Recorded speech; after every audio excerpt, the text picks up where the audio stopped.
Hi guys! Ngayong araw nga pala, isamahan nyo ako na magluto nitong kwek-kwek. Bale, ito nga pala yung ginamit kong ingredients. Dahil di nga pala available yung itlog pugo. Itong malaking itlog yung ginamit ko. Bale, niready ko na nga rin pala dyan yung butter na pag-aanuhan natin ng itlog. At nag-separate na nga rin pala ako ng harina. Bale, una ko nga palang ginawa dito ay hiniwa ko muna sa gitna yung itlog. Tapos ay hinati ko ulit. Bale, sa isang itlog ay makakabuo tayo ng 8 hati. Ang matapos na nga pala, ilalagay naman natin siya sa harina. Ang mailagay na nga pala natin lahat. Bali, ang gagawin nga lang pala natin dito ay i-coat natin ng harina bago ilagay sa butter na nagawa natin. Sa paggawa nga pala ng butter, gumamit nga lang pala ako dyan ng harina, 2 paminta, asin, naglagay nga rin pala ako dyan ng egg yellow, pampakulay. Tapos tinansya ko na lang kung gaano karami yung tubig na ilalagay. Pagkatapos noon ay hinalo-halo ko na lang. Pagkatapos ko nga palang ma-coat sa harina, sunod naman ay i-coat na natin to sa butter na nagawa natin. Bali, gagamit nga lang pala tayo dito ng maliit na kasirola. Nalagyan ko na nga pala to ng mantika. Nang medyo uminit na nga pala, ay i-coat na natin sa butter. At ipiprito na nga pala natin dito sa kasirola.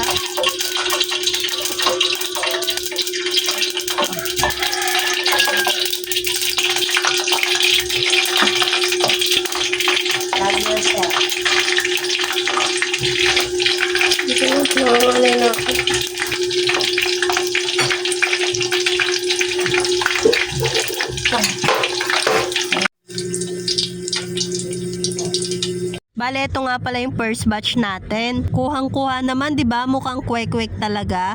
Pagkatapos nga palang maluto yan, ay hinango ko na. Maingay nga pala guys, kaya hindi na muna ako makakapag-voice over.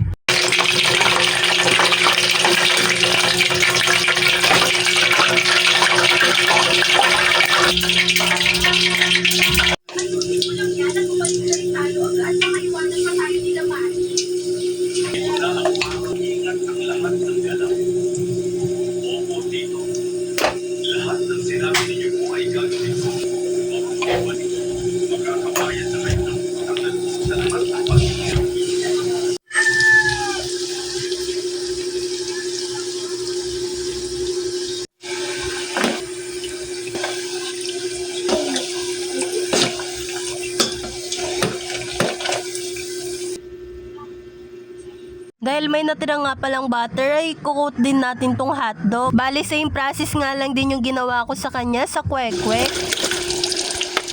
Nang maluto ko na nga pala lahat, ay gagawa naman ako ng sauce. Bali, dito ko nga pala tinimpla sa baso. Bali, nilagyan ko nga lang pala yun ng harina, paminta, asin at asukal, toyo, at tubig. Bali, yung ginamit ko nga palang harina dyan, yung ginamit natin kaninang pang-coat. At nilagyan ko nga rin pala ng 1 pirasong sili. Bali, ito na nga pala lahat ng maluto na.